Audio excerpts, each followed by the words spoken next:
viewers, welcome to Future powered by Googleum. So today I'm here with an important question from the chapter Exploring Substances Acidic, Basic and Neutral. So നമ്മളുടെ text ബുക്കിലെ second chapter ആണിത് and it is a really important chapter. And ഈ ഭാഗത്ത് നിന്ന് അല്ലെങ്കിൽ ഈ ചാപ്റ്ററിൽ നിന്ന് ഏറ്റവും കൂടുതൽ വരുന്നത് ലിറ്റ്മസ് ലിറ്റ്മസ് ടെസ്റ്റും ലിറ്റ്മസ് കളർ ചേഞ്ചും ബേസ് ചെയ്തിട്ടുള്ള ക്വസ്റ്റ്യൻസ് ആണ് കേട്ടോ. സോ അങ്ങനത്തെ ഒരു ക്വസ്റ്റ്യൻ നമുക്ക് ഇന്നൊന്ന് ഡിസ്കസ് ചെയ്താലോ? Alright? Yes. So read out this question. A solution turns red litmus paper to blue. Okay. So നമ്മുടെ കയ്യിൽ ഒരു സൊല്യൂഷൻ തന്നിട്ടുണ്ട്. ആ സൊല്യൂഷൻ റെഡ് ലിറ്റ്മസ് പേപ്പറിനെ ബ്ലൂ ആക്കി എന്നാണ് പറയുന്നത്. So red to blue. Fine. Excess addition of which of the following solution would reverse the change? Okay. നമ്മളുടെ ഇവിടുത്തെ ചേഞ്ച് എന്തായിരുന്നു? Red was changed into blue. അല്ലേ? Now, നമ്മൾ ഏത് സൊല്യൂഷൻ ആഡ് ചെയ്യുമ്പോഴാണ് റിവേഴ്സ് കളർ ചേഞ്ച് ഉണ്ടാവുക എന്നാ ചോദിച്ചിരിക്കുന്നത്. അതായത്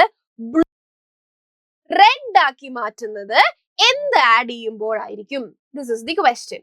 നമുക്കറിയാം, if the solution is turning red litmus into blue, that should be a base. Okay, base ആണ് റെഡ് ലിറ്റ്മസിനെ ബ്ലൂ കളർ ആക്കി മാറ്റുന്നത്. നമുക്ക് പക്ഷെ വേണ്ടത് ഓപ്പോസിറ്റ് ചേഞ്ച് അല്ലെങ്കിൽ റിവേഴ്സ് ചേഞ്ച് ആണ്. അതായത് ബ്ലൂ ലിറ്റ്മസിനെ എന്താക്കി മാറ്റണം? റെഡ് ആക്കി മാറ്റണം. നമുക്കറിയാം, ബ്ലൂ ലിറ്റ്മസിനെ റെഡ് ആക്കി മാറ്റുന്നത് ആരാ? അവര് ആസിഡ്സ് ആണ്. ഓക്കെ, ആസിഡ്സ് ആണ്. അത് ഓർക്കാൻ വേണ്ടിട്ട് മിസ് ഒരു കോഡും പറഞ്ഞിട്ടുണ്ടായിരുന്നു. എന്തായിരുന്നു? ബാർ. എന്തായിരുന്നു? BAR എന്ന് ആലോചിക്കുക. What is bar? ആസിഡ്. ഈ A is for acid. Acid blue to red എന്ന് ആലോചിച്ചാൽ മതി. അല്ലെങ്കിൽ ഇങ്ങനെ ആലോചിക്കുക, ആസിഡ് റെഡ് ആവും. Acid red. ഓക്കെ, അങ്ങനെ ആലോചിച്ചാൽ മതി.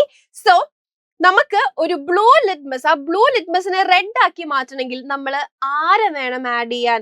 അസിഡിക് നേച്ചർ ഉള്ള ഒരു സബ്സ്റ്റൻസിനെ വേണം ആഡ് ചെയ്യാൻ. സോ ഈ സൊല്യൂഷനിലേക്ക് നമ്മൾ ഒരു അസിഡിക് നേച്ചർ ഉള്ള സബ്സ്റ്റൻസ് കുറെ എക്സസ് ആയിട്ട് ആഡ് ചെയ്യുകയാണെങ്കിൽ നമുക്ക് എന്ത് ചെയ്യാൻ പറ്റും? റിവേഴ്സ് കളർ ചേഞ്ച് കിട്ടും. അപ്പൊ വളരെ സിമ്പിൾ ആയില്ലേ? ഈ ഓപ്ഷൻ നോക്കുക. ഈ ഓപ്ഷനിൽ ആരാണ് അസിഡിക് നേച്ചർ ആയിട്ടുള്ളതെന്ന് കണ്ടുപിടിച്ചാൽ മതി. നമുക്ക് ഓപ്ഷൻസ് 1 by 1 ആയിട്ട് നോക്കിയാലോ? റെഡി? Okay, yes. അപ്പൊ ദാ പിടിച്ചോ. ഫസ്റ്റത്തെ option lime water. What is lime water? Lime water, calcium hydroxide solution in water. അല്ലേ? യെസ്, അത് നമ്മൾ ഓൾറെഡി പറഞ്ഞിട്ടുണ്ടായിരുന്നു. Lime water is actually A base. Lime water എന്താണ്? ഒരു ബേസ് ആണ്. സോ ബേസ് ആഡ് ചെയ്തിട്ട് കാര്യമില്ല. Okay, now we'll go to the second option. It is baking soda. Baking soda is also basic in nature. Baking soda base ആണ്. So base add ചെയ്തിട്ട് കാര്യമില്ല. നമുക്ക് ആരെയാ വേണ്ടത്? We need an acid. Okay, so we are moving to the third option.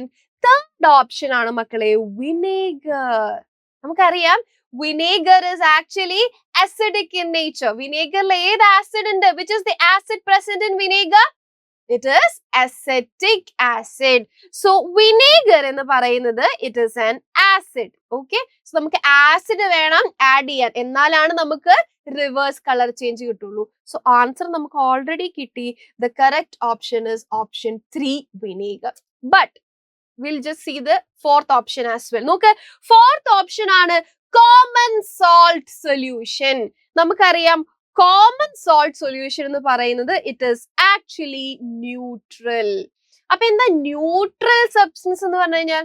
The substances that are neither acidic nor basic. ആസിഡും അല്ല ബേസും അല്ലാത്ത ആൾക്കാരെയാണ് നമ്മൾ ന്യൂട്രൽ സബ്സ്റ്റൻസ് എന്ന് പറയുന്നത്. സോ ഈ ക്വസ്റ്റ്യൻ ക്ലിയർ ആയോ? റിവേഴ്സ് ചേഞ്ച്, ബ്ലൂവിനെ റെഡ് ആക്കണമെങ്കിൽ നമ്മൾ ആഡ് ചെയ്യണം? നമ്മൾ ഒരു ആസിഡിനെ ആഡ് ചെയ്യണം. സോ നമ്മളുടെ ഓപ്ഷനിൽ നിന്നും നമ്മൾ എന്ത് ചെയ്തു? നമ്മളൊരു ആസിഡിനെ ഐഡന്റിഫൈ ചെയ്തു. അതാണ് നമ്മളുടെ answer, vinegar, which is option 3. Okay, so ഇതുപോലത്തെ ഇമ്പോർട്ടന്റ് ആയിട്ടുള്ള കോൺസെപ്റ്റ്സും അതേപോലെ തന്നെ ക്വസ്റ്റ്യൻസും കിട്ടാൻ പെട്ടെന്ന് തന്നെ മക്കൾ എല്ലാവരും നമ്മളുടെ ചാനൽ സബ്സ്ക്രൈബ് ചെയ്യുക. ഓക്കെ, സോ പുതിയൊരു വീഡിയോ ആയിട്ട് മിസ് പെട്ടെന്ന് തന്നെ വരാം കേട്ടോ. ബൈ.